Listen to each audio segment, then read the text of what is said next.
It started as just another morning talk show in America. The cameras were rolling, the lights were bright, and the audience was laughing as usual. The host, famous for his confidence and sharp humor, was interviewing guests from different countries about their unique cultures and stories. He was used to being in control, used to being the star of the show. But that day, something unexpected happened, something that would change the way millions of people saw him. Because that morning he laughed at a Filipino accent. And before the show ended, he was the one who got humbled. The guest's name was Miguel, a young Filipino engineer who had recently won an International Innovation Award. He wasn't a celebrity, not a politician, not an influencer, just a humble man from a small town in the Philippines who had built something that caught the world's attention. His invention was a solar-powered water purifier made from recycled materials, simple, affordable, and powerful enough to provide clean water for entire communities. He was invited to share his story, his journey, and how his Filipino roots shaped his work. When Miguel walked onto the stage, the audience clapped politely. He smiled shyly and waved. He wore a barong, the traditional Filipino formal shirt, light and elegant. But the moment he spoke, a few people in the audience chuckled. His accent was thick, his pronunciation not perfect.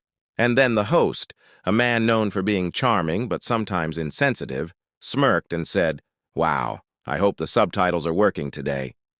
The audience laughed louder. Miguel froze for a second. He smiled awkwardly, but behind that smile there was a quiet pain. The show went on. The host asked more questions, but his tone stayed playful, even mocking. When Miguel said P instead of F, or mixed his vowels, the host repeated his words, exaggerating the accent for laughs. The audience thought it was funny. Miguel stayed calm, polite, and professional. He didn't argue, didn't show anger, but something in his eyes changed. He wasn't embarrassed anymore. He was determined. Then came the turning point. The host asked, "So, Miguel, what makes your invention so special? I mean, what can you make that big companies can't?" His tone was dismissive, almost challenging. Miguel looked straight at him and replied in his calm Filipino accent, "Because we see problems differently. When others see trash, we see potential. When others see limits, we see opportunity." The audience went silent. He continued, "In the Philippines, we learn to make something out of nothing. When there is no power, we find light. When there is no clean water, we find a way. This accent you are laughing at, it comes from a place where people fight to survive and still smile every day." His words were simple, but they hit deep. The crowd grew quiet. The host shifted in his seat, his smile fading. Miguel then pulled out a small device from his bag, the solar purifier. He placed it on the table. "This," he said, "is made from discarded bottles, old solar panels, and bamboo. It costs less than a dinner in this city, but it can save a family's life." The host looked at it skeptically. "Does it really work?" he asked. Miguel nodded. He asked for a glass of dirty water. The crew quickly brought one. Miguel poured it into the purifier, and within seconds, clear water started dripping into another cup. He lifted the glass, smiled, and said, "Would you like to try?" The host hesitated, then took the glass. The audience was watching closely. He took a sip, and his eyes widened. "This is actually clean," he said. Miguel simply replied, "Yes, that's what we do." The audience began to clap, slowly at first, then louder. But the real moment came after the applause. The host leaned forward and said, almost softly now, "Miguel, I have to admit, I was wrong to joke about your accent." Miguel smiled and said, "It's okay. I'm used to it. Many of us Filipinos are. But sometimes we just want people to listen. Not to how we speak, but to what we're saying." The room fell silent again. Some audience members nodded, others wiped tears. After the show aired, the internet exploded. Clips of the exchange spread across social media. Millions of views within days. Comments flooded in from around the world. Filipinos everywhere felt seen, proud, and emotional. "That's our accent," one comment said, "and it carries more strength than any insult." Others wrote, "He represented the whole country with grace and intelligence." The host, once known for his arrogance, posted a public apology. He said, "I learned something today." That episode opened with a montage of Miguel's work in the Philippines. Children drinking clean water, families smiling, communities thriving. When he returned, the energy was different. The host greeted him respectfully, and this time, when Miguel spoke, the audience listened closely. No laughter, no mocking, just admiration. Miguel shared more about his background. He talked about his mother, who sold vegetables in the market, and taught him that education is the only thing that cannot be taken away. He talked about his father, a fisherman who fixed broken engines using whatever he could find. "That's where I learned innovation," he said. "Not from books, but from necessity." The host asked, "Did you ever feel ashamed of your accent?" Miguel smiled gently. "When I was younger, yes. But then I realized, my accent means I can speak another language. It means I'm Filipino. It means I'm proud of where I came from." The audience clapped again. The host nodded and said, "You taught me something that I won't forget." From that day, the phrase "the Filipino accent that changed a show" started trending. Miguel became a symbol of quiet strength, proof that confidence doesn't need volume, that humility can be more powerful than pride. News outlets began covering his story. A Filipino magazine called him the engineer who humbled a host. An American publication wrote, "The day arrogance met grace." He started getting invitations to speak at universities and innovation conferences around the world, but he remained the same. Each time he spoke, he kept his accent, clear, proud, and unapologetic.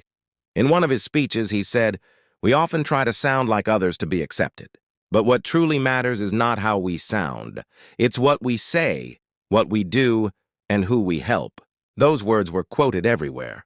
But behind all the attention, Miguel stayed true to his mission.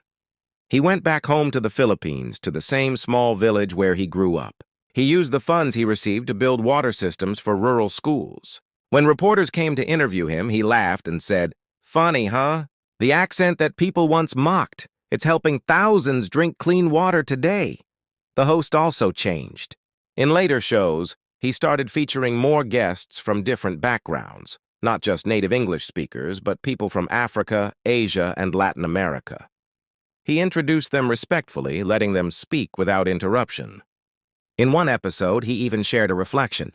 "I used to think fluency meant intelligence, but now I know wisdom speaks in every accent." That line went viral again. Miguel's story became a mirror, showing the world that kindness and talent exist beyond accents. Months later, Miguel received a national recognition back home. The president of the Philippines awarded him a medal for innovation and cultural representation. During the ceremony, he gave a short speech. He said, "I was once laughed at because of how I spoke, but today I realize something. Our accent carries our roots, our struggles, and our victories.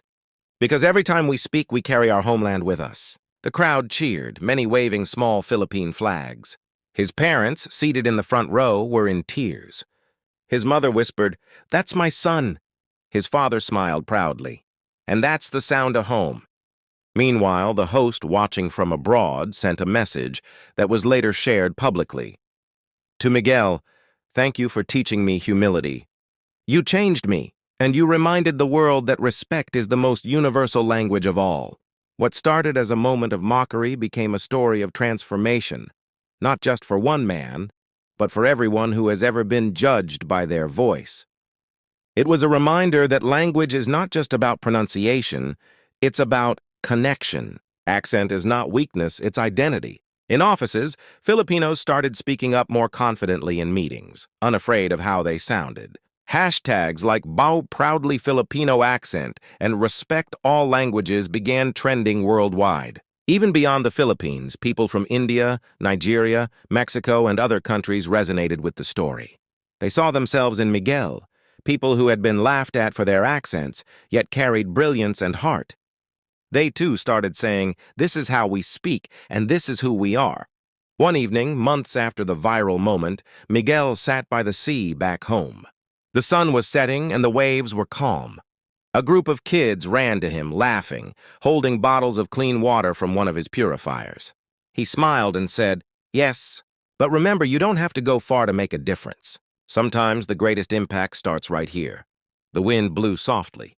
The story of Miguel, the Filipino who was laughed at for his accent but humbled the world, became more than just a viral moment.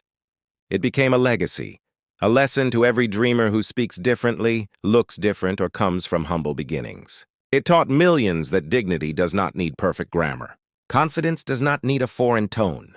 And respect, the most important thing of all, begins when we listen not to the accent, but to the heart behind it. And maybe that's what the host finally realized on that day, that intelligence has no accent and kindness needs no translation. Because sometimes the loudest message comes from the softest voice. And that was how an American host, who laughed at a Filipino accent, learned one of the most unforgettable lessons, live, on television, before the entire world.